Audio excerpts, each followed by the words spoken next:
الحمدللہ رب العالمین الصلاۃ والسلام علی سید المرسلین وآلہ الطیبین واصحابہ اجمعین اما بعد فاعوذ باللہ من الشیطان الرجیم بسم اللہ الرحمن الرحیم یا ایھا الذین آمنوا استعینوا بالصبر والصلاۃ ان اللہ مع الصابرین وصلی اللہ تعالی علی خیر خلقہ سیدنا محمد وعلی آلہ واصحابہ اجمعین الصلاۃ والسلام علیک یا رسول اللہ، الصلاۃ والسلام علیک یا حبیب اللہ، الصلاۃ والسلام علیک یا خیر خلق اللہ۔ مالک کیا خدا نے اسے دو جہان کا، ایسا کوئی رسول بھی ہے عز و شان کا۔ مسند لگی ہوئی ہے میرے بادشاہ کی، اس جا جہاں نہ دخل ہو فہم و گمان کا۔ تعریف آپ کی نہ کریں ہم تو کیا کریں یا رسول اللہ صلی اللہ علیہ وآلہ وسلم، تعریف آپ کی نہ کریں ہم تو کیا کریں، یہ تو غذا ہے دل کی مزہ ہے زبان کا۔ شاہ است حسین بادشاہ است حسین، دیں است حسین دیں پناہ است حسین۔ سرداد ناداد دست در دست یزید، حقا کے بنا لا الہ است حسین۔ ہما شاہاں ز غلامان حسین، خود سیاں حلقہ بگوشان حسین۔ منچ پروائے قیامت دارم، دستم و گوشہ دامان حسین۔ سر من بات فدائش حسرت، دل و جانم ہما قربان حسین۔ دین آشنا تو کرتے ہیں مدحت حسین کی، محروم دین نہ سمجھے گا عظمت حسین کی۔ سرمائے نجات محبت حسین کی، خہر خدائے پاک عداوت حسین کی۔ انجام بھی یزید نے خود کر لیا خراب، لیکن مٹا سکا نہ امامت حسین کی۔ اپنی جگہ تلاش کرو اے یزیدیو، کوثر بھی ہے حسین کا جنت حسین۔ بزرگان ملت، نوجوانان امت، نونہال بچوں، برادران اہل سنت، آئیے آپ اور ہم سب مل کر اپنے آقا و مولا سرور عالم نور مجسم شہنشاہ امم شفیع المذنبین رحمت للعالمین خاتم النبیین سید الاولین والآخرین حضور سیدنا محمد مصطفیٰ احمد مجتبیٰ صلی اللہ علیہ وآلہ وسلم کی بارگاہ مقدسہ میں درود پاک کا نذرانہ پیش کریں۔ پڑھیے درود پاک، اللہم صلی علی سیدنا مولانا محمد وعلی آلہ سیدنا مولانا محمد وآلہ وسلم۔ ایک مرتبہ بلند آواز سے درود پاک پیش فرما لیں، اللہم صلی علی سیدنا مولانا محمد وعلی آلہ سیدنا مولانا محمد وعلی آلہ وصحبہ بارک وسلم۔ ایک اور مرتبہ نبی اور آل نبی کی بارگاہ میں درود پاک کا نذرانہ پیش کر لیں، اللہم صلی علی سیدنا مولانا محمد وعلی آلہ وصحبہ بارک وسلم۔ کل ہند مرکزی مجلس اہل سنت جماعت 38 سال سے اپنے پہلے مرکز اہل سنت الجماعت جامع مسجد افضل گنج میں مرکزی سنی اجتماع منعقد کرتی آ رہی ہے، اور ہر سال محرم الحرام کے مہینے میں ہم اہل بیت اطہار علیہم السلام اور شہادت امام ہمام حسین علیہ السلام شہیدان کربلا کا تذکرہ کرتے ہیں۔ مختلف واقعات کربلا آپ نے 10 روزہ جلسوں میں بھی سماعت فرمائے، اور مرکزی جلسے میں بھی آپ نے شہادت امام علی مقام شہیدان کربلا کے واقعات سماعت فرماتے رہے۔ آج کا عنوان ہے قاتلان امام حسین علیہ السلام اور شہیدان کربلا علیہم السلام کا عبرت ناک انجام۔ اس کا تذکرہ عموماً کم کیا جاتا ہے، یہ تذکرہ ہم ہر سال کرتے ہیں، اور ہم اپنے سننے والوں کو یہ بات بتانا ضروری سمجھتے ہیں کہ آپ یہ نہ سمجھ لینا کہ کربلا کے میدان میں امام حسین علیہ السلام کو شکست ہو گئی، بلکہ وہ فتح عظیم تھی، اور اللہ تبارک و تعالیٰ امام حسین علیہ السلام کی قربانیوں سے کتنا خوش ہوا اور ان کے مراتب کو کتنے بلند کیے، اور اللہ نے کربلا کے بعد امام حسین علیہ السلام کے قاتلین اور امام حسین علیہ السلام کے قتل پر خوش ہونے والے، امام حسین علیہ السلام کی کربلا میں مقابلہ کرنے پر خوشی کا اظہار کرنے والوں کو اللہ سبحانہ و تعالیٰ نے کس طرح ان کے برے انجام کو پہنچایا، یہ سننا ہر محبان اہل بیت اطہار کے لیے ضروری ہے، سنی لوگوں کے لیے۔ اور یہ بات ہم اس لیے سنا رہے ہیں کہ واویلا یا ماتم کنا بننے کے لیے نہیں، بلکہ امام حسین کا مرتبہ بتانے کے لیے اور ہمارے دل میں عظمت امام حسین بٹھانے کے لیے۔ ہاں، یہ ہے، نہ ہم ماتم کنا ہیں نہ ہم خوشی کا اظہار کرتے ہیں، ہم اس غم کو طاری کر کے احساس کرتے ہیں کہ دیکھو شہزادے رسول پاک صلی اللہ علیہ وسلم کے ساتھ کلمہ پڑھنے والے، نماز پڑھنے والے، توحید کا نام لینے والے، اپنے آپ کو مسلمان کہلانے والوں نے نواس رسول کو نہیں پہچانا جب ان کی مال کی لالچ میں آ گئے، جب وہ اپنے خاندان کی بہبودی کے لالچ میں آ گئے، وہ اپنے بیوی بچوں کا خیال کیا، مال کی طرف چل گئے اور ریاستیں حاصل کرنے کے لیے، مرتبے بڑھانے کے لیے۔ جب ایسا انسان پر وقت آتا ہے اور اس کا ذہن اس طرح بن جاتا ہے تو پھر وہ نہ اسلام کو مانتا ہے، نہ دین کو مانتا ہے، نہ وہ بڑوں کو دیکھتا ہے، نہ بزرگوں کو دیکھتا ہے۔ یہ جو گستاخیاں ہوتی ہیں وہ گستاخی کیوں ہوئی وہ بھی آپ پہچانے اس ذریعے سے، ورنہ اگر ان کے دل میں حقیقت میں سرکار کی محبت ہوتی تو وہ امام حسین علیہ السلام کے مقابلے میں آنا سوچتے بھی نہیں تھے، اپنی جان ان کے قدموں پہ قربان کرتے تھے، جیسا 72 نفوس قدسیہ نے امام حسین کے قدموں پہ اپنی جان قربان کر دی۔ ان کے لاڑلے بیٹے امام حسین ان کو روک رہے ہیں، لیکن پھر بھی کہا ابا جان ہم رسول اللہ صلی اللہ علیہ وسلم کو کیا چہرہ بتائیں گے، لہذا ہم آپ سے پہلے دین پہ قربان ہو جاتے ہیں۔ یہ جذبہ ہمیشہ یاد رکھنا ہے، دین کی خدمت اگر کرنا ہے۔ بوڑھے مسلم بن اوسجا قربان ہو گئے، بوڑھے ظہیر بن خین رضی اللہ تعالیٰ قربان ہو گئے، تو جہاں چھوٹے چھوٹے بچے قربان ہو گئے تو بتا دیا کہ ہم حق کے لیے اپنی عمر نہیں دیکھتے، اپنی جوانی کی لذتوں کو نہیں دیکھتے، مال و دولت کو نہیں دیکھتے، ہم دین کی سربلندی کو دیکھتے۔ یہ واقعہ پھر اس کے بعد اللہ تبارک و تعالیٰ کیا کرتا ہے، اس لیے ہم اس کا غم کرتے ہیں۔ یہ غم کرنا، آنسو بہانا، اس کا کوئی ممانعت نہیں ہے۔ بعض لوگ یہ غلط فہمی ہے کہ آنسو بھی نہیں بہانا، ہاں، اور اس کا احساس بھی نہیں کرنا۔ ہم اہل سنت جماعت احساس غم رکھتے ہیں، سینہ کو بھی نہیں کرتے، کالے کپڑے پہن کے جو ہے ڈھونگنے نہ چاہتے، یا علی دلہ بول کے امام حسین کی شہادت کا مذاق میں اڑاتے، اس کا احساس رکھ کے یوم عاشور کو روزہ رہتے ہیں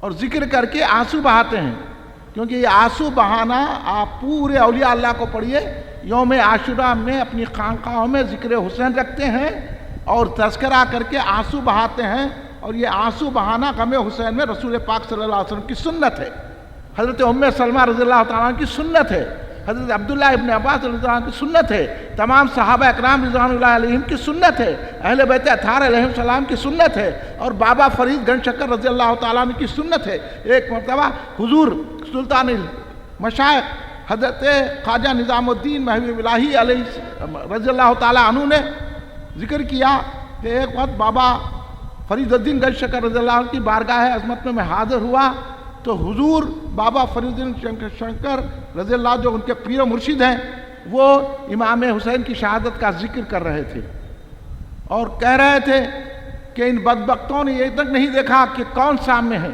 نواز رسول پر انہوں نے تیروں کی برسات کر دی اور آپ اتنا روئے کہ بے ہوش ہو گئے۔ بابا فرید گنج شکر رضی اللہ اتنے بڑے ولی جن کو زہد انبیاء کہا جاتا ہے، ان کو نہیں معلوم آج نکل گئے تم غم نہیں منانا، 3 دن کا غم ہے، یہ تو بھائی زندگی کا بھر کا غم ہے۔ ہاں، آپ سمجھ لو، یہ بار بار میں بات کرتا ہوں، بابا فرید گنج شکر رضی اللہ عنہ جیسی عظیم المرتبت شخصیت، ولی ایک کامل، جن کے مریدوں کی شان ہے، ایک محبوب الہی ہے، ایک صابر کلیر ہے، وہ جو ہے بے ہوش ہو گئے، پھر ہوش میں آ کے کہنے لگے کمبخت کیا کام کر دیا انہوں نے، نواز رسول پر تیروں کی برسات کر دی، روتے رہے۔ اور اسی طرح حضرت امیر خسرو رضی اللہ تعالیٰ عنہ افضل الفوائد میں لکھتے ہیں کہ ایک مرتبہ میں حضرت نظام الدین اولیاء رضی اللہ عنہ کی بارگاہ میں حاضر ہوا اپنے پیر و مرشد، تو آپ بھی محرم کے دن تھے، آپ بھی حضرت امام حسین علیہ السلام کا تذکرہ کر رہے تھے اور کہہ رہے کہ یہ بدبخت دوزخ میں جانے والے ہیں، انہوں نے نواز رسول کو شہید کیا، کس بے دردی سے کیا، ان کے لیے کوئی معافی نہیں ہے۔ تو یہ تذکرے ہندوستان میں حضور غریب نواز نے کیا کہہ دیا، شاہ حسین بعد شاہ حسین۔ اب لوگ بول رہے ہیں یہ ربائی ان کی نہیں ہے تو آپ کے باپ کی ہے۔ اب ان کو جواب میں ایسا دیتا ہوں، ساری دنیا سارے بڑے بڑے اولیاء اللہ بولے کہ یہ ربائی حضرت خواجہ غریب نواز سرکار رضی اللہ عنہ کی ہے، اب چند نکل گئے اپنے آپ کو سنی بول کے، تو ایسے سنیوں کو بھی دھوکے میں مت آؤ۔ آپ کے میرے پاس دیوان خواجہ غریب نواز رضی اللہ تعالیٰ موجود ہے، آپ کو میں بتاتا ہوں ایک ہی ربائی نہیں ہے، اور بھی ربائی ہے حضرت امام حسین کی شان میں، خواجہ غریب نواز سرکار کی۔ تو ایسے غلط فہمیاں پھیلا رہے ہیں، اور اس لیے تاکہ غم حسین کم کر کے ہم امام حسین کو یاد نہ کریں، خالی نمازاں پڑھتے رہیں، روزے رکھ کے تمہاری نمازیں تمہارے روزے کس کام کے۔ امام حسین نے تو کربلا میں، حضرت سکینہ نے کربلا میں، حضرت امام زین العابدین نے کربلا میں نمازیں ادا کی ہے، کربلا کے بعد اور کثرت سے عبادتیں کی ہے۔ وہ شان حضرت امام حسین علیہ السلام کی ہے، تو ان کو اللہ تبارک و تعالیٰ نے قاتلان امام حسین علیہ السلام کا کیا انجام کیا وہ سننا ضروری ہے۔ حدیث پاک میں آیا، اس کو محدثین نے لکھا، حوالہ ہے تو گھر پہ آگے پوچھنا، میں اب حوالے نہیں دوں گا، دلچسپی تو آگے پوچھنا، میں بتاؤں گا، دیکھو اس میں ہے، خالی حوالے بتا دیے، حوالے لے لے کے وہی اپنا کرنے کا کام کرے، کوئی اس سے حوالے دینے سے لوگوں پہ کوئی اثر نہیں ہو رہا۔ آ کے دلچسپی ہے تو پوچھنا، یہ صحیح رستے پہ چلو، ضروری نہیں ہے تمہارے کو ہم صحیح رستے پہ، ہمارا کام بتا دینا ہے، رستے پہ چلنا تمہارا کام ہے۔ اب حوالے کہاں ہیں؟ حوالے کے تو روتا، حوالے دیے تو روتا، تو غم مناتا، گھر میں فاتحہ دلا کے ایک ذکر کرتا ہے امام حسین کا، ان کی وجہ جو ہے اپنے بچوں کو لا کے شہید کرتا، تو جلسے میں نہیں آتے تم کیا کرتے؟ سنو، اگر پوچھنا ہے میرے گھر پہ آؤ، حوالے دیتا ہوں، حوالوں کے حوالے کر دیتا ہوں تمہارے کو۔ سرکار دو عالم صلی اللہ علیہ وسلم سے روایت ہے، حدیث کا مفہوم بیان کر رہا ہوں۔ حضرت عامر بن سعد بجلی رضی اللہ تعالیٰ صحابی ہیں، سرکار دو عالم صلی اللہ علیہ وسلم ان کے خواب میں جلوہ گر ہوئے اور کہا، اے عامر جاؤ اس بات کی اطلاع حضرت برہ بن عاصم رضی اللہ تعالیٰ عنہ، آپ واقف ہیں، ان کا نام حدیث کی کتابوں میں آتا، برہ بن عاصم رضی اللہ تعالیٰ عنہ، کہ جا کے یہ اطلاع دو کہ میرے نواسے، میرے لقتے جگر امام حسین کی اور میری اہل بیت کے جتنے قاتلین ہیں، اللہ تبارک و تعالیٰ ان پر عذاب نازل گا، تو پوروں کو دوزخ کے گڑھے میں ڈالے گا۔ حضرت عامر رضی اللہ تعالیٰ عنہ حضرت برہ رضی اللہ تعالیٰ کے پاس آئے، اطلاع دی تو انہوں نے کہا سچ فرمایا رسول پاک صلی اللہ علیہ وسلم۔ حدیث کا یہ بھی مفہوم ہے، ایک حدیث میں تو یہ آیا کہ سرکار دو عالم صلی اللہ علیہ وسلم کو اللہ نے اطلاع دی کہ حبیب حضرت زکریا رضی اللہ تعالیٰ عنہ، حضرت یحییٰ بن زکریا رضی اللہ سلام اللہ علیہما کے بدلے میں، کیونکہ ان کو بھی جو ہے ان یہودیوں نے آپ کو شہید کیا تھا، تو ان کے بدلے میں نے 70,000 لوگوں کو قتل کیا ہے، اور آپ کے نواسے کے بھی جتنے قاتلین ہیں ان کو بھی 70,000 کا بدلہ لوں گا۔ اس حدیث پاک کا مفہوم ہے، سنو کہ سرکار دو عالم صلی اللہ علیہ وسلم نے فرمایا کہ امام حسین علیہ السلام کے جو قاتلین ہیں، ذرا بھی خوشی کا بھی اظہار، قاتل وہ تو آ کے میدان میں کھڑا نہیں، ان کے جو شہید ہونے پہ خوشی کرا، تو سرکار فرما رہے ہیں دوزخ میں ان کے تمام قاتلین کو دوزخ کا ایک تابوت ہے، اس میں رکھا جائے گا اور دوزخ کے گڑھے میں ڈالا جائے گا، آدھی دنیا کا عذاب ان پہ ہوتے رہے گا۔ یہ ہے، اس لیے ہم بولتے ہیں بھائی شربت تو بناؤ کم سے کم، ذکر حسین تو کرو۔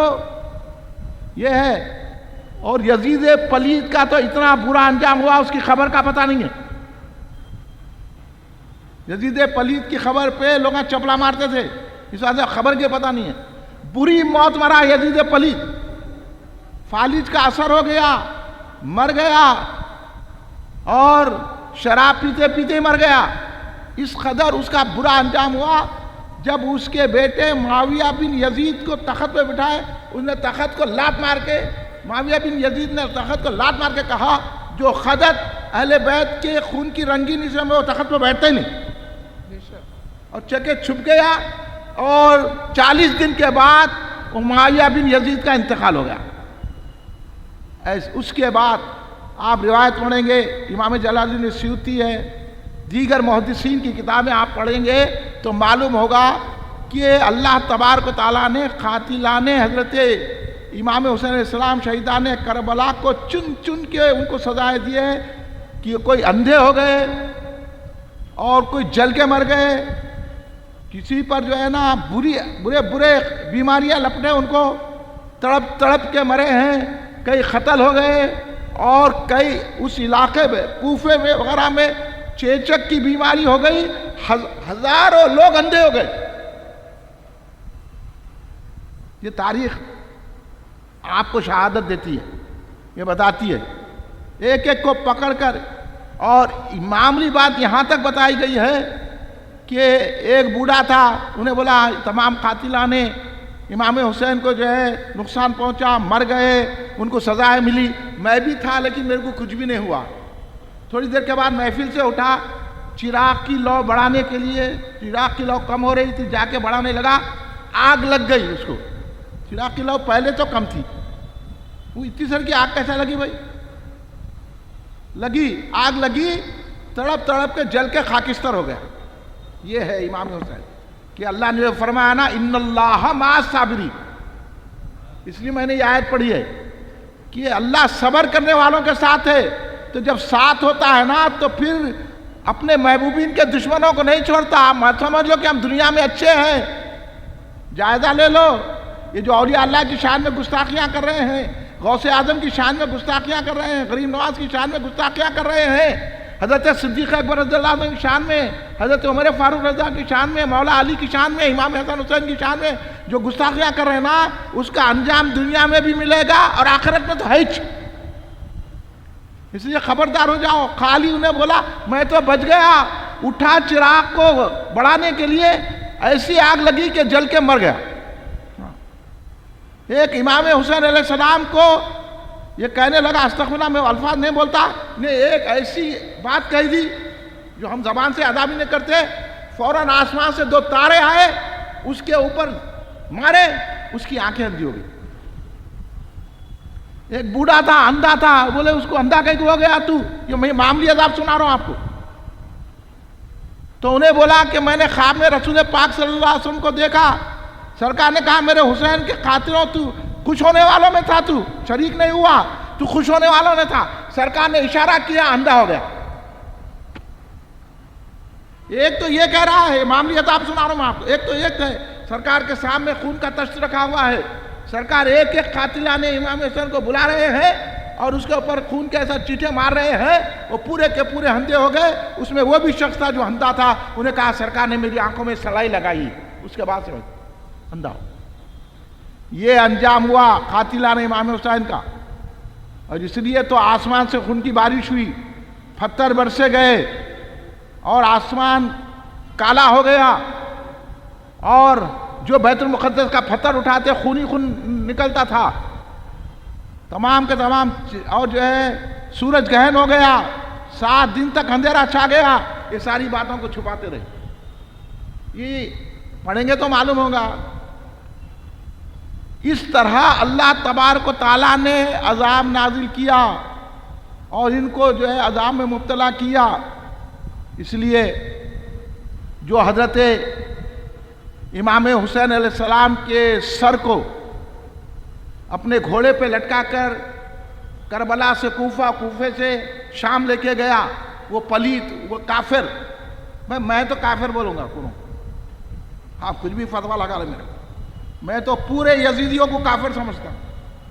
خالی امام احمد حنبل نے کہا یزید کافر ہے، میں تو پوروں کو کافر سمجھتا ہوں، کیونکہ میرے سامنے یہ ہے کہ سرکار دو عالم صلی اللہ علیہ وسلم کی ذات مقدس ہے، جو سرکار کو تکلیف دیتا ہے وہ کافر ہی ہوتا ہے، میرے سامنے وہ حدیث ہے۔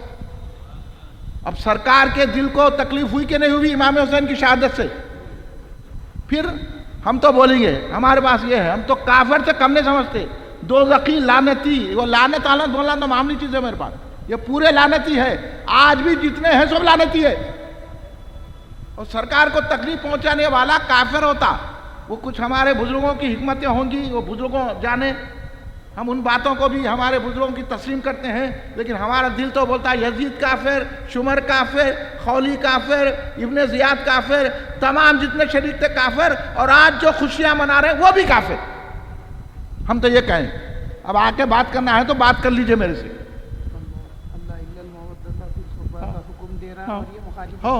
اللہ بول رہا کہ محبت کرو، اللہ کے خلاف جا رہے ہیں۔ محبت بھی نہیں، محبت، باقر صاحب کئی جلسوں میں بتائیں محبت اور محبت کا کیا فرق ہے، یعنی محبت پھر بھی آپ جی سکتے ہیں، محبت کے بغیر تو جی بھی نہ بھی نہیں ہے۔ محبت جب ہوتی ہے تو ان کی محبت کے بغیر نہیں جینے کا نام محبت ہے۔ ہاں، اس لیے محبت ہے، محبت۔ آپ شاید باقر صاحب کی بات کو سمجھے نہیں سمجھے، جلسوں میں انہوں نے محبت اور محبت کا فرق کر کے بتایا کہ اہل بیت سے محبت کرنا ہے، محبت نہیں، محبت سے بڑا مقام محبت کا ہے، یعنی ان کی محبت کے بغیر زندہ ہی نہیں رہنا ہے۔ جیسا مثال دیا کہ مچھلی ہے، مچھلی کو پانی میں سے نکال دیے مر جاتی، یہ محبت ہے۔ تو ایسی اہل بیت سے محبت ہے، تو اس لیے ہم بولتے ہیں کہ یزید کافر ہے، لعنتی ہے، دوزخی ہے، اس کا نام لینے والا بھی کافر ہے، دوزخی ہے، لعنتی ہے۔ اب دیکھو اللہ کیسا ایک ایک کا بدلہ لیا۔ یزید کی بری موت ہوئی، اور میں یہ سنا رہا تھا کہ وہ گھوڑے پر باندھ کے آپ کے سر اقدس کو لے کے گیا۔ کتنی تکلیف دہ بات ہے بھائی، یہ تکلیف کی بات ہے نہیں ہے۔ ہاں، کس کا سر ہے؟ جس کو سرکار بار بار چومتے تھے، سرکار اپنے سینے سے لگا لیتے تھے۔ شہادت کے بعد کے واقعات ہیں، اگر وہ میں دوں گا تو سرکار دو عالم صلی اللہ علیہ وسلم بھی جلوہ گر ہوئے، تمام انبیاء آئے، انبیاء نے تک حضرت امام حسین کی شہادت پہ آنسو بہائے ہیں۔ آپ کو میں بتا دوں گا، کدھر جا رہے بھائی غلط لوگوں کی صحبتوں میں؟ ہاں نہیں، یہ غم 3 دن کا غم ہے، وہ فلاں ہے، امک ہے، ڈمک ہے، اس کو لعنت ہی نہیں برسانا، لعنت نہیں بولنا کہتے۔ میں بولا تم پہ بھی لعنت ہے۔ اس میں ایک مزے کی بات یاد آ گئی، حضرت مولانا عبد الرحمن جامی رحمۃ اللہ علیہ، ان سے بڑھ کر عالم کون ہے، ان سے بڑھ کر صوفی کون ہے؟ وہ عاشق رسول اللہ صلی اللہ علیہ وسلم، جس کی عشق کی تصدیق رسول اللہ نے کر دی۔ ان کے سامنے وہ جو بابر بادشاہ پہچانتے نا، بابری مسجد والے بابر بادشاہ، وہ بیٹھے ہوئے تھے دربار میں، حضرت مولانا عبد الرحمن جامی رحمۃ اللہ علیہ بیٹھے تھے، ایک اور مولانا آئے، وہ مولانا کا نام تھا مولانا مزید۔ ہاں، یہ نہیں سننے کی ملتی باتیں ہیں۔ مولانا مزید آئے، مولانا مزید بھی بیٹھے تھے، مولانا عبد الرحمن جامی رحمۃ اللہ علیہ بھی بیٹھے تھے۔ تو بابر بادشاہ نے مولانا مزید سے پوچھا، حضرت آپ یہ بتائیے کہ یزید پہ لعنت بھیجنا نہیں بھیجنا؟ تو انہوں بولے وہ بھی اہل قبلہ ہے۔ اب علم ہے ان کا، ہم کو وہ نہیں بولتے، اب تبصرہ نہیں کرتے، انہیں بھی بڑے عالم ہیں، عالموں کا ذہن ہے بھائی، مگر ہم جس زاویے سے مانگتے ہیں وہ ہمارا انداز الگ ہے۔ تو انہوں بولے کہ وہ بھی اہل قبلہ ہے۔ اہل قبلہ کی تکفیر نہیں کرنا ہے نا، ایسی کتابیں پڑھے تو ایسی بڑھے جاتے، اس واسطے دامن پکڑنا۔ تو وہ جو ہے نا، انہوں بول دیے حضرت اپنے علم کے مطابق۔ پلٹ کر بابر نے حضرت مولانا عبد الرحمن جامی نقشبندی رضی اللہ عنہ سے پوچھا، آپ کا کیا خیال ہے حضرت؟ تو آپ نے کہا، سنو، یزید پہ 100 لعنت۔ کیا بولے؟ یزید پر 100 لعنت اور مزید پر 100 لعنت۔ مزید سمجھ کے باہر تھا، مزید کے جو معنی ہوتے نا اضافہ۔ ہاں دیکھو، ادبی آدمی تھے، لٹریری آدمی تھے، لٹریری سے انداز سے جواب دیا، ادب سے جواب دیا، اور مزید پر 100 لعنت، یزید پہ 100 لعنت اور مزید پر 100 لعنت۔ بابر خوش ہو گیا. تو یہ نظریہ ہمارے بزرگان دین خانقاہ نظام والے کرتے ہیں. تو وہ سر لے کے گیا کمبخت. تو وہ جو ہے نا اس کا چہرہ کالا ہو گیا.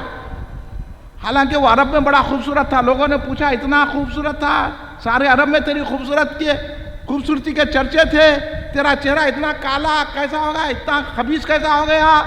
تو کہنے لگا جب سے امام حسین کے سڑکوں میں لے کے گیا اس کے بعد کی رات سے روزانہ 2 آتے ہیں انسان, میرے کو پکڑ کے لے جاتے ہیں, آ کے تندور میں میرے چہرے کو ڈال دیتے ہیں, جس سے میرا چہرہ کالا ہو گیا.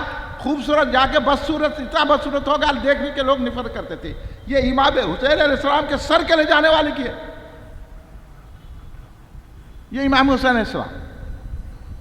اور جو حضرت علی اصغر رضی اللہ تعالیٰ عنہ کو حرملہ خبیث نے مارا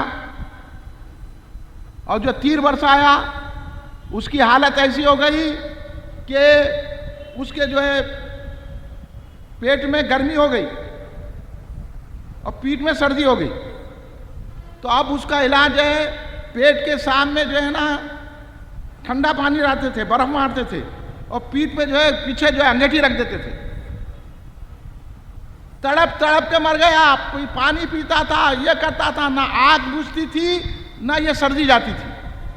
اسی انگیٹھی پیچھے رکھی ہوئی, سامنے برف رکھا ہوا, تڑپ تڑپ کے مر گیا. اللہ نے بتا دیا میرے محبوبوں کے ساتھ یہ کرنے کا انجام ہے تیرا. تو ایسی کئی سزائیں. ابن ضیاء مختار ثقفی پیدا ہوئے. مختار ثقفی بعد میں انہوں نے نبوت کا دعویٰ کیا, اور اللہ نے قرآن میں وہ آیت پڑھے تو معلوم اللہ ظالموں کو ظالموں کے ساتھ انتقام لیتا ہے. ظالموں پہ ظالموں کو مقرر کر دیتا اللہ.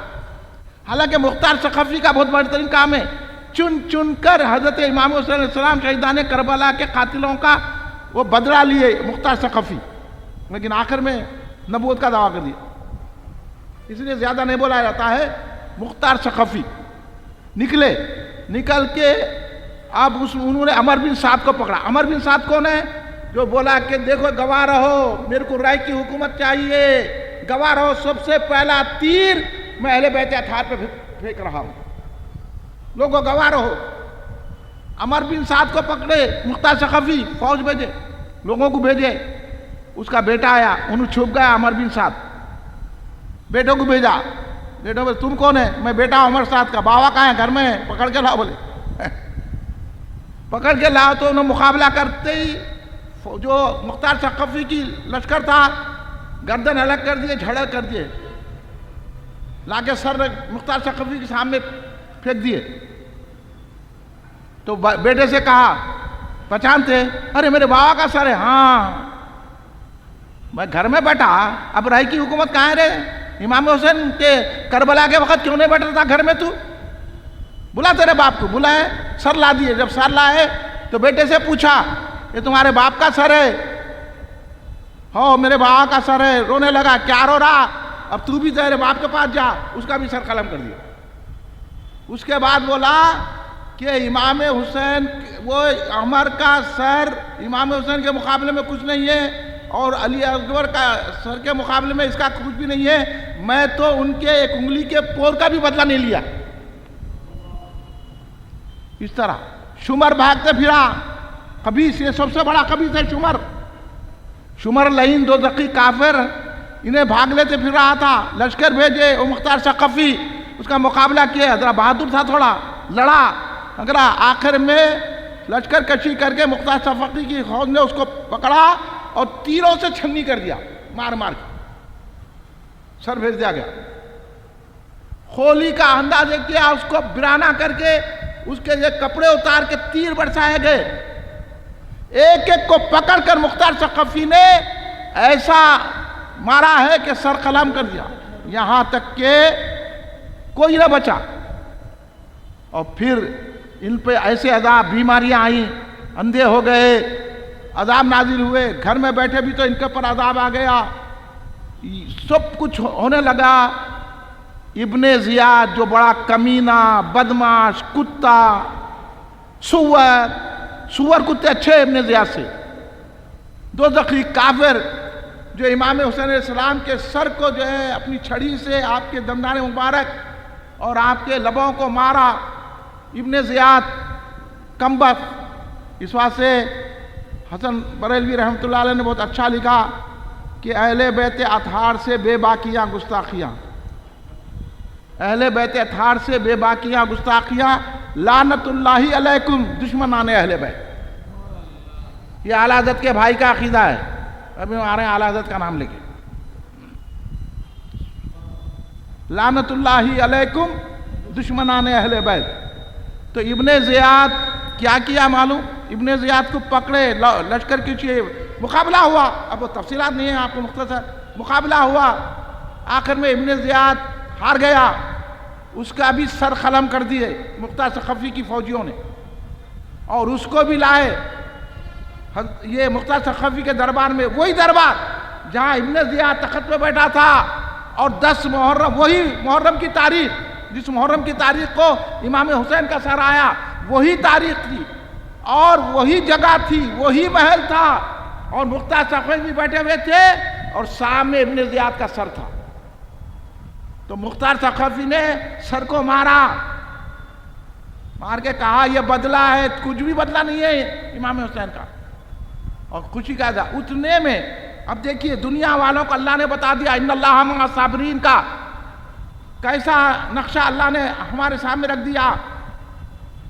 مجمع ہے پورا کوفہ کے دربار میں، سر رکھا ہوا ہے ابن زیاد پلید کافر کا، اس کے ایک سانپ آیا، لوگ ہٹ گئے، سانپ آیا، جب ہٹ گئے تو سانپ جو ہے ابن زیاد کی نتنوں میں گھستا تھا، منہ سے نکلتا تھا، ایسا کئی مرتبہ ہوتا تھا، اس کی نتنوں میں گھستا اور نکلتا، جب سانپ غائب ہو جاتا پھر اس کے بعد آتا تو لوگ بولتے آ گیا آ گیا آ گیا، پھر وہ آتا اور نتنوں میں گھستا، منہ سے نکلتا، آتا نتنوں، اس طرح اس کو عذاب اللہ نے بتا دیا کہ میرے محبوبوں کے ساتھ گستاخی کرنے کا انجام یہی ہوتا ہے۔ ابن زیاد کا یہ عالم ہوا، اور ابن زیاد نے یہ سزا پائی، ایک ایک امام حسین علیہ السلام کے قاتلوں کو اللہ تبارک و تعالیٰ نے چن چن کر مارا ہے، اور عذاب آج بھی جاری ہے۔ آج بھی جو عراق میں، آج بھی ایران میں جو ہو رہا ہے نا، یہ امام حسین کے خون کا بدلہ ہے، میری نظر میں، میری ایسی سوچ ہے، میں تو یہی سمجھتا ہوں۔ اس واسطے تو آج تک جو ہے کسی کو حکومتیں نہیں ملتی رہی، آج بھی عذابوں میں مبتلا ہے، وہ امام حسین کے خون کا اللہ تبارک و تعالیٰ ابھی بھی انتقام لے ہی رہا ہے۔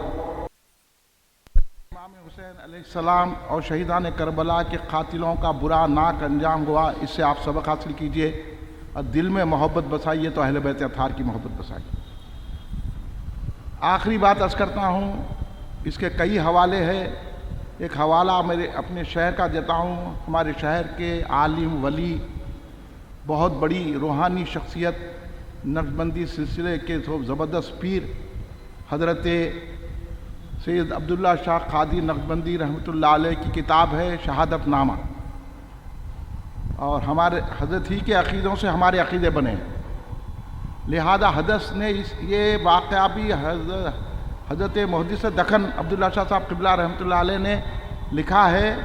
کسی کو پڑھنے کا شوق ہے تو شہادت نامہ پڑھیے، معلوم ہوتا یزید پلیت، ناہنجار جیسی لوگ کسی بری طرح مرے ہیں، اور اس کے بعد اولیاء اللہ کا طریقہ ان کے ساتھ کیا سلوک رہا ہے۔ ہم کہتے ہیں ان کا بائیکاٹ کرو، بولے تو بہت برا مانتے لوگ۔ یزیدیوں سے ملنے کا بڑا شوق، وہابیوں سے ملنے کا بڑا شوق لوگوں کو، ان کا بیٹھنا اٹھنا، ان کو برا نہیں بولا، ان کے ہم بولے نمازوں کو پڑھو تو ان کے پیچھے جا کے پڑھتے ہیں، ان کو دعوت میں نہیں جانا، ان کی دعوت میں جاتے، اور ہم کو برا بولتے ہیں۔ اب خیر بولیے، ہم کو تو معلوم ہی ہے۔ اب محدث دکن رحمۃ اللہ علیہ نے یہ جو واقعہ لکھا ہے، بولو ان کا عقیدہ اس سے معلوم ہو رہا ہے کہ حضرت حسن بصری رضی اللہ تعالیٰ، کون ہے حضرت حسن بصری؟ جو مولا کائنات سیدنا علی مرتضیٰ کے خلیفہ ہیں، تابعی بزرگ ہیں بہت بڑے، حضرت حسن بصری، اور جتنے سلسلے ہیں انہی سے نکلے ہیں، حسن بصری سے، جو مولا علی تک پہنچتے ہیں، ہمارے پیروں کے پیر ہیں حضرت حسن بصری رضی اللہ تعالیٰ۔ وہ درس دیا کرتے تھے، تو درس میں مختلف لوگ آتے تھے، تو ایک شخص آتا تھا، اس کے منہ سے بدبو رہتی، تو حضرت حسن بصری رضی اللہ تعالیٰ کے محفل میں اب لوگ باادب تھے، بولتے کچھ نہیں تھے، مگر ایک مرتبہ موقع ملا تو آپ کے مریدین میں سے کسی نے کہا حضور وہ شخص آتا ہے لوگوں کو بڑی تکلیف ہوتی ہے. تو حضرت نے موقع دیکھا, وہ شخص کو بلایا, پوچھا میاں یہ تمہارے منہ سے یہ بدبو کیوں آ رہی ہے, اس کا علاج کراؤ, کہ طبیب کو بتاؤ, کوئی حکیم کو بتاؤ. اس نے کہا انہیں اپنے منہ سے کہہ رہا ہے یہ کوئی طبیب اور کوئی حکیم اس کا علاج کر ہی نہیں سکتے. بولے کیا وجہ ہے؟ وجہ یہ ہے کہ ایک مرتبہ میں نے خواب دیکھا سرکار کی جلوہ گری ہے, حوض کوثر ہے, حوض کوثر پر صحابہ اکرام رضوان اللہ علیہم اجمعین, غور سے سن رہے ہیں آپ لوگ, حضرت صحابہ اکرام رضوان اللہ علیہم اجمعین حوض کوثر پر پیالے بھر بھر کے لوگوں کو دے رہے ہیں. اللہ ہم کو بھی ان کے ہاتھوں سے دلائے, امام حسن حسین کے ہاتھوں سے دلائے. تو پیالے بھر بھر کے دے رہے ہیں, لوگ پی رہے ہیں. انہیں بھی منگا میرے کو دو پیالہ, صحابہ نہیں دے رہے, منگے نہیں دے رہے. پلٹ کے دیکھا تو سرکار دو عالم صلی اللہ علیہ وسلم جلوہ کرے. حضرت سے آ کے عرض کرنے لگا, حضور سرکار دو عالم صلی اللہ علیہ وآلہ وسلم سے آ کے عرض کرنے لگا یا رسول اللہ مجھے بھی حوض کوثر کا پیالہ چاہیے. سرکار نے کہا ان کو بھی دو پیالہ. تو صحابہ نہیں دیے. 3 مرتبہ سرکار نے کہا پیالہ دو, صحابہ نہیں دیا. آخر سرکار نے پوچھا اے میرے صحابہ اس کو تم حوض کوثر کا جام, حوض کوثر کا پیالہ کیوں نہیں دے رہے, پانی کیوں نہیں پلا رہے ہیں میں بولنے کے باوجود؟ تو کہا حضور اس کو کیسے پانی پلائیں گے, یہ یزید کے اس لشکر میں تھا آپ کے اہل بیت پر پانی بند کرنے والا, جس کو یزید کے لشکر میں نے ٹھہر کر آپ کے اہل بیت پر پانی بند کرنے والوں میں تھا. یہ فرات پہ تھا. انہیں 3 نے برسایا نہیں, خالی ڈیوٹی یہ تھی کہ کوئی اہل بیت کا آیا تو روکنا. تو سرکار بولے ایسا, یہ تو بتائیں, سرکار کو سب معلوم ہے مگر ہم کو بھی معلوم ہونا نا. تو سرکار ہم کو بتانے کے لیے پوچھا اچھا ایسا ٹھیک ہے, دوزخ کا پانی لاؤ. دوزخ کا پانی لایا گیا, اس کو پلایا گیا, آنکھ ہوشیار ہوئی, جب سے بدبو شروع ہو گئی. تو حضرت حسن بصری نے جب یہ عذاب سنا تو حضرت حسن بصری چاہتے, تو میرا تو ایمان یہ ہے کہ حضرت حسن بصری چاہے تو ان کی دعا تو رد ہو ہی نہ سکتی, لیکن انہیں دعا نہیں کرے, کوئی ہمدردی نہیں کرے. سن لو کھانا کھول کے آپ لوگ, ہم جو بولتے بائیکاٹ حساب سے بولتے. اتنے بڑے اولیاء, سارے اولیاء کے امام بھی ہیں آپ حضرت حسن بصری, اور مولا کائنات سیدنا علی مرتضیٰ شیر خدا علیہ السلام کے خلیفہ. تصوف وہیں سے نکلا. ایسی عظیم المرتبت ہستی امام الاولیاء حضرت حسن بصری رضی اللہ تعالیٰ نے کہا یہ بات ہے تو امام حسین کے قاتلان میں اور ان پہ جنگ کرنے والوں میں شامل تھا, پانی بند کرنے والوں میں تھا, آج سے میری محفل میں نہیں آنا, محفل سے نکال دیا. سمجھے نہیں, یہ نہیں بولے سمجھانا, توبہ کرانا, یہ تم بولو. ان کو معلوم تھا ان کو توبہ کی توفیق نصیب نہیں ہوتی, ان کی قسمت میں عذاب ہے, اس لیے ان سے ملنا نے جلنا نے اپنی محفلوں سے نکال دینا, محفلوں میں سے نکالنا. یہ اولیاء کی سنت ہے, اس سنت پہ چلو. اب آپ آئیں گے بڑے سمجھانے کے لیے, بڑے منانے کے لیے, ہم ان کو بھی قریب کریں گے, ان کو بھی سمجھائیں گے. ہم یہ واقعات پڑھے ہوئے ہیں, اس لیے ہم آپ سے کہتے ہیں بھائی جب اتنے بڑے ولی ان کو نے طاقت رکھ کے انہوں بڑھا دی ہے تو ہمارے لیے ہے کیا جو ہم ان سے ملنا, ان کی دعوتوں میں جانا, ان کو دعوت دینا, ان کے ہم سمجھائیں, ہم کیا سمجھائیں گے؟ جب بڑے بڑوں نے سمجھایا نہیں تو نہیں سمجھے, تو ہم سے ہمارے سمجھانے کا ہمارا کام ہے پہنچا دینا, اور آپ کا کام ہے سن کے عمل کرنا, ایسے لوگوں سے دور رہنا. یہ حضرت حسن بصری رضی اللہ تعالیٰ عنہ نے ہم کو بتا دیا کہ اہل بیت اطہار کے دشمنوں سے دور رہنا, صحابہ کے دشمنوں سے دور رہنا, اولیاء کے دشمنوں سے دور ہونا, رسول پاک کے گستاخوں کو جواب دینا, ان کو نکال دینا اپنی محفلوں سے, اپنے گھروں سے. ماں باپ بھی رہے تو بائیکاٹ, بیوی بچے رہے بھی تو بھی بائیکاٹ, خود بائیکاٹ. اب شوق ہے آپ لوگوں کو تو جا کے پڑھو, مگر یہاں نہ کہو, کیونکہ ہم تو محفلوں میں سے نکال دینے والوں میں, ہمیں حضرت حسن بصری رضی اللہ عنہ کی سنتوں پر عمل کرنے والے ہیں, ہم اولیاء کی سنتوں پر عمل کرنے والے ہیں. اس لیے ان لوگوں کا بائیکاٹ کیجئے, اور کبھی بھی دل میں ایسا خیال مت رائیے, بلکہ اپنی رات دن ذکر حسین کرتے رہیے. تو جب کہیں آپ کی نمازیں, آپ کے روزے قبول ہوں گے. بہرکہ یہ قاتلان امام حسین علیہ السلام کا انجام ہے جو اللہ نے ان کو چن چن کر ختم کیا, اور حضرت حسن بصری رضی اللہ عنہ ہم کو بتا دیا کہ ایسے لوگوں سے کوئی تعلق نہیں رکھنا چاہیے, ان کا بائیکاٹ کرنا چاہیے. آئندہ اتوار میلاد کا مہینہ آنے والا ہے, تو اس کی تیاری شروع ہو گئی ہے کلین مرکزی مجلس اہل سنت کے ذریعے سے. تو اب ہمارا آئندہ اتوار میلاد انعامی مقابلے جات کا آغاز ہوگا, اور یہ ہینڈ بل چھپے ہوئے ہیں, آپ لے کے جا کر اپنے محلوں میں تقسیم کر. جو بچے 12 سال سے 18 سال کے بچیاں حصہ لے سکتے ہیں. پہلا مقابلہ آئندہ اتوار 19 سپٹمبر کو صبح 10 بجے لڑکوں کے لیے یہاں ہوگا اور لڑکیوں کے لیے شاہ جہاں فنکشن ہال میں 2 بجے دن ہوگا. پھر اس کے بعد میلاد حسن نعت پاک مقابلہ ہوگا. پھر اس کے بعد میلاد تقریری مقابلہ ہوگا جس کا عنوان ہے میلاد النبی صلی اللہ علیہ وسلم منانا ایمان کی علامت ہے. تو اب یہ تفصیلات اس میں لکھے ہوئے ہیں. لوگوں تک، بچوں تک یہ بات پہنچاؤ، مدرسوں میں پہنچاؤ. اور آپ اپنے بچوں کو شریک کرنا چاہتے ہو شریک، کوئی فیس وغیرہ نہیں ہے، صرف عمر کی قید ہے. 12 سال سے 18 سال کے بچے ہیں. اور اس کے جو ہے انچارج مولانا قاری سے عبدالولی ذاکر قاضی جو امریکہ میں انہوں انچارج ہے میلاد انعامی مقابلے جات کے. اور اس کے جوائنٹ انچارج مولانا سید حامد الحسن کلیمی علی پاشا صاحب جو یہاں تشریف فرما ہے انہوں ہیں. اور اس کے کنوینرز جناب سالم چشتی صاحب اور جناب سید محمد علیم نقشبندی وہ چشتی صاحب ہیں. یہ کنوینرز ہیں، جوائنٹ کنوینرز کئی ہیں. بہرکیف آپ حضرات اپنے لڑکے لڑکیوں تک اس کی اطلاع پہنچائیے. اور آئندہ اتوار سے قرات میلاد قرات کلام پاک کے مقابلے کا آغاز ہوگا. اسی کے ساتھ میلاد انعامی مقابلے جات کا آغاز ہو جائے گا. اور اس کے انعامات، انعام اول، انعام دو، انعام سوم 12 ربیع الاول کو صبح 10 بجے میلاد میدان خلوت گراؤنڈ حیدرآباد میں دیے جائیں گے. کھڑے ہو جائیے. صلاۃ والسلام.